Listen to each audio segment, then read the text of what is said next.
Hey, there's no shame in trying things that people ain't never tried before.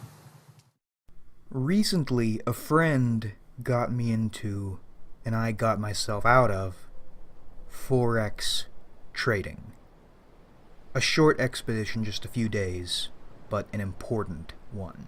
Forex trading is just my example here, but this we're talking about could be anything.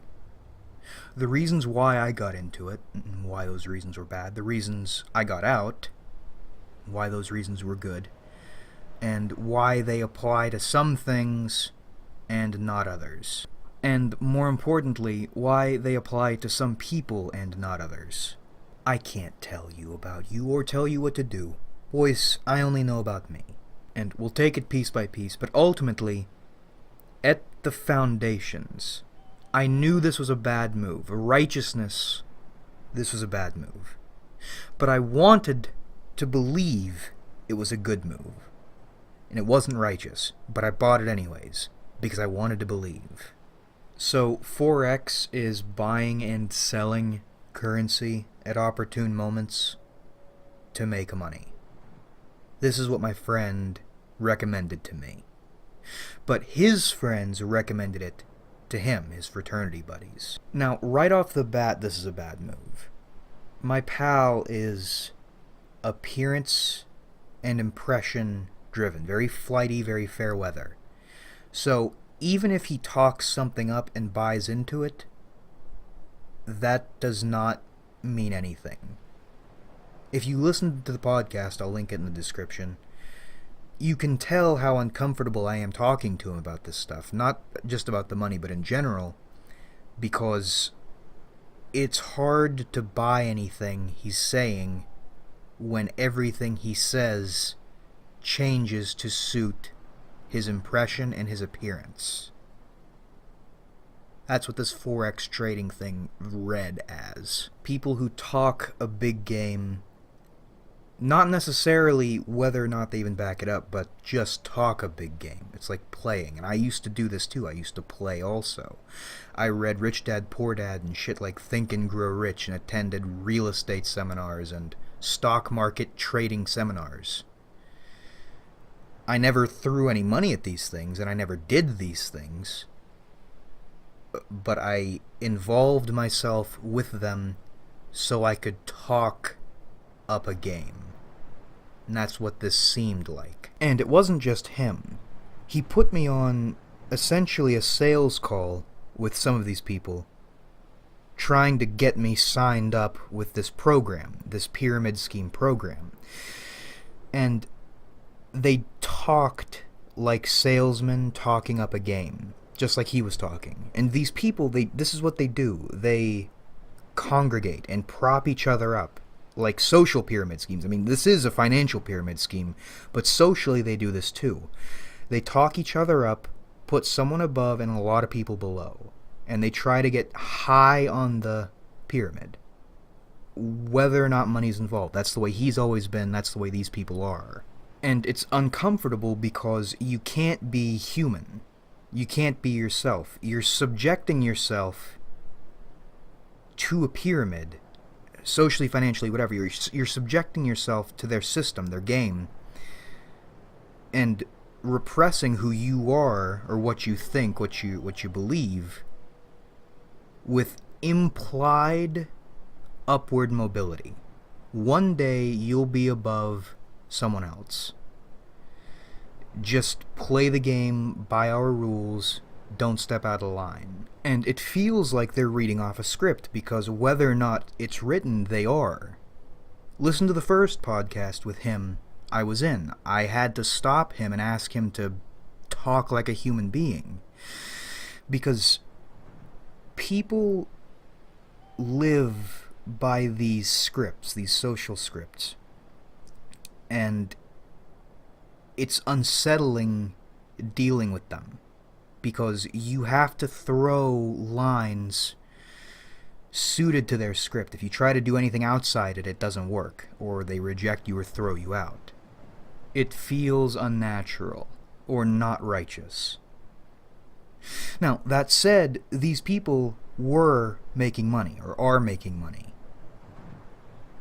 So, knowing that, I jumped on board anyways, even though it seemed like a bad decision, because the righteousness wasn't there. Everything was pointing, saying, no, don't do this, but these people were making money, and I really wanted money. Now, the sign-on was a couple $100s, a few $100s, and payment monthly afterwards was around $160. Unless you sign on 2 people and so on. But before I did it, I asked my pal, just very basically, do you believe in this? Not just whether or not these people above you are making money, or everything looks good, talks up a big game. Do you believe in it? And it's a yes or no question.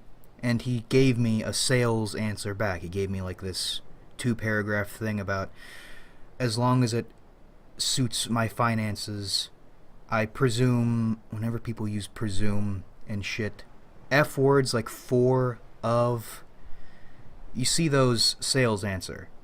No. So he gave me an answer I'd slap someone for, but again, these people were making money. He said yes in a salesy way, but I still bought it, even though it wasn't righteous. I ignored my instincts and got into it. Now, he wanted me to download, and I did download, at least 10 different applications for small, meaningless purposes. And they all want personal information, weird personal information too, just to access them. And I only used them once for the one purpose he wanted me to use them for.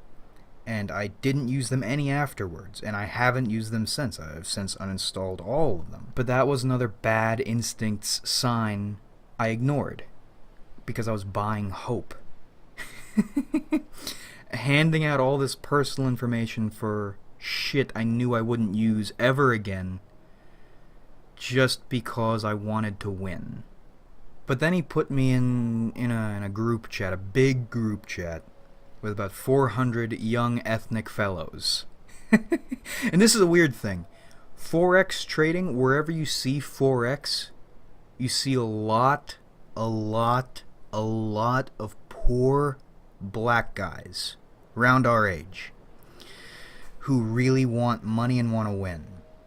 Then, at the very top, you see a couple old, rich white people running the services, running the brokerages, and actually making most of the money.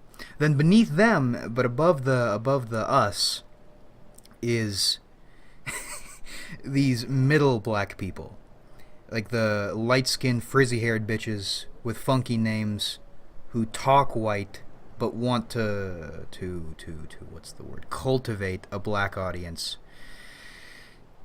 who are making middle money.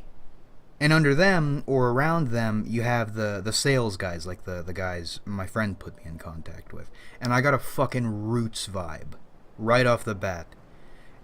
Wherever you see a bunch of poor black people and a few rich old white people, that's already a bad sign, especially if you're not on the winning end of that equation.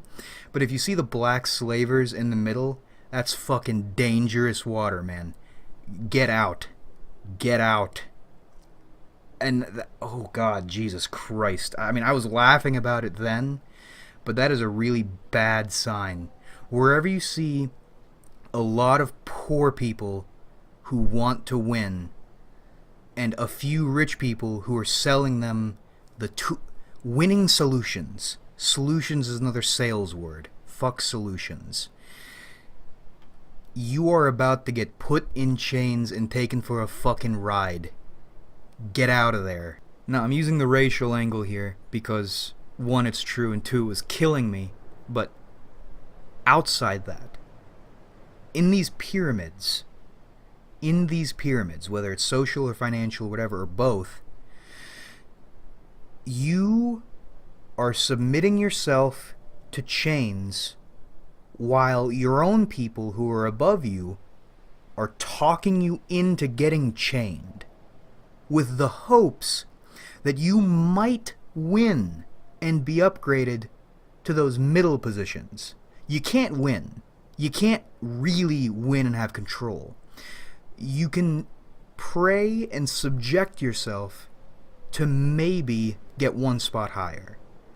And the people above you, not the ruling class, just the people one spot above you, they're trying to get one spot higher so they can live more comfortably in the system, but none of you will ever be at the very top, setting the rules and being a human being. That is a bad, bad situation.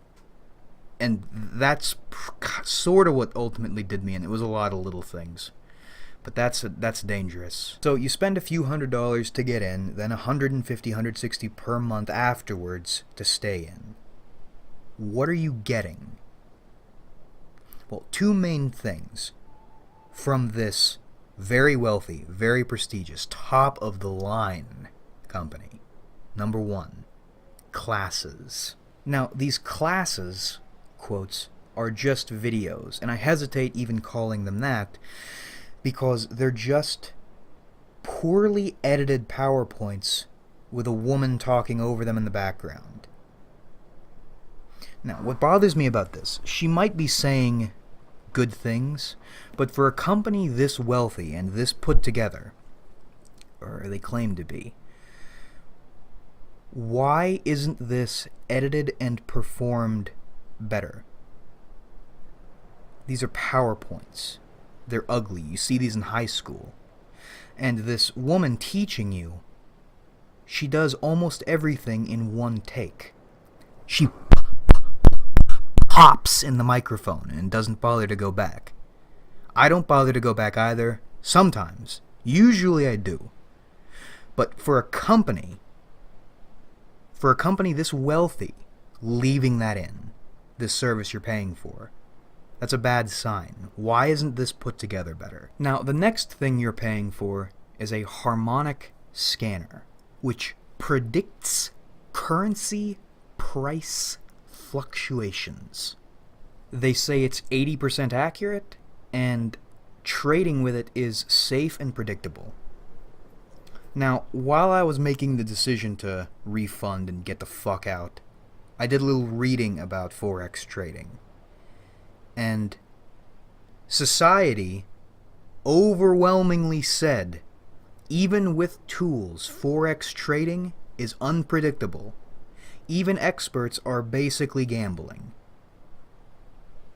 But the people selling me the thing said it was very reliable and safe, which is another bad sign.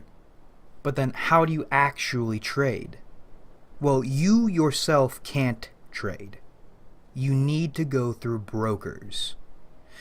And to go through brokers, you need to give them a lot of personal information. Like Social Security, you need to do a background check for some brokers. It's all very shady, and I used two brokers. Both of them pointed out they are not regulated, and they follow no legal jurisdiction. And a lot of them use fake addresses and stuff. That's already a really bad sign, and I can't believe I actually went through with some of this shit. But I did, because I was buying hope. Despite righteousness, my instincts, my intuition, God, anime God, was telling me, this is a bad idea. Did it anyways. And the other thing about this, you're jumping all these shady hoops just to trade on this trillion, billion, hyper-million-dollar market. And you're only 14%. Individual traders like us, even the wealthiest individual traders, only make up 14% of the market, and we don't make waves. We follow trends. We don't even guess trends. We look at what bigger people are doing and mimic them. That is dangerous and exactly why we collapsed in 2008. Now, what ultimately did me in, why I left, and why, despite everything, I won't trash Forex trading, and I'm sure my friend will make a lot of money, It made no sense to me, and I didn't like the system. If I stayed in, I wouldn't be able to follow what was happening, and I'd lose everything. And I'd be unhappy doing it, because I don't like those pyramid boys. My friend, on the other hand, I guarantee you, he will be a middle manager black slaver if he keeps up with this. Because that's the kind of person he is. He thrives in these pyramid environments. He'll make it and be happy. I won't and wouldn't. And righteousness was telling me that from the beginning. But I bought hope. Because I wanted it. I wanted to win. Everyone wants to win. Now, I am trash-talking my pal here, but I say it with love. All my best friends have been the most tolerable or relatable versions of people I hate. So, this is par for the course. And summarizing, bigger picture, this example was just Forex trading. Your example might be college or trade school or a car or some investment where your instincts, intuition, righteousness, anime, God is telling you this is not a good idea. But you do it anyways because you're buying implied winning. That's not a good idea. Boys, you have your instincts for a reason. Listen to them. Be righteous. Cooperate with 2D God. She'll lead you right. And I named all these nitty-pitty reasons why I left, justifying my righteousness. And when I do something positive or go into something positive based on righteousness, you'll find these itty-bitty, nitty-pitty little boy or big boy reasons to justify your decision based on righteousness. But you don't need them. You don't need them. I could have left Forex trading on righteousness alone and felt fine with it. Because righteousness is itself, is its flow. Wherever it takes you, you'll make excuses justifying it when really you're just following the flow. Or maybe you're not following the flow, but that flow is there wherever it's going. Reasons are nice to have, but unnecessary. Because righteousness, even if you can't verbally justify it, will take you where you need to go. And usually, even if you can't think of the reasons logically, righteousness seems like this vague feels over reals thing, when actually I think righteousness is the reason itself. We just can't say it or think it or logic it rationally every time. If you dissect something enough, a righteous move, usually logic, the reasons will appear eventually. And even if they don't, they might be there, we just can't access them. It's like language. English is a great language, but you can't say what you mean in English. English is an abstract but precise mule language, which is why I love it. I can say exactly what I'm thinking in English. But it lacks essence. It has its limitations. And when we think via language, those limitations are important. Understanding your thinking's limitations is important. And when you apply that to righteousness and see how logic, not just what you can come up with, but what was already there in the righteousness. Okay, yeah, so this video's done. You get the idea. Listen to your righteousness, boys. Don't buy implied hope or mobility. But that about rippity wraps this one up. Boys, I hope you enjoyed watching, because I certainly enjoyed making it. Like if you enjoyed, because that helps me out a lot. Subscribe if you haven't, because we do this shit sometimes. And comment your thoughts. because I love hearing from you. When have you gone against your righteousness, and why? It's weird. Normally I don't, but I was really wanting money. And I you know, you always hear the saying, you gotta spend money to make money. But I think that's more for investing in yourself or your ideas, like making something, not buying hope with a bunch of other sad motherfuckers, desperate motherfuckers who are also buying hope and getting chained in the process. Let me hear about your stories, boys. But thanks again for watching, everybody, really. We have a lot of fun on this channel, so much fun in fact you could accidentally buy 2 things of shampoo when you only thought you bought 1. So now your hair is smelling like garbage for longer than you hoped, and your phone goes off, but this is the end of the video, and I'm not working for a multi-million-dollar company, so I'm not editing that little vibrator out. That little vibration. Good vibrations. That's how much fun we have on this channel, and I look forward to doing this to you guys again in the future.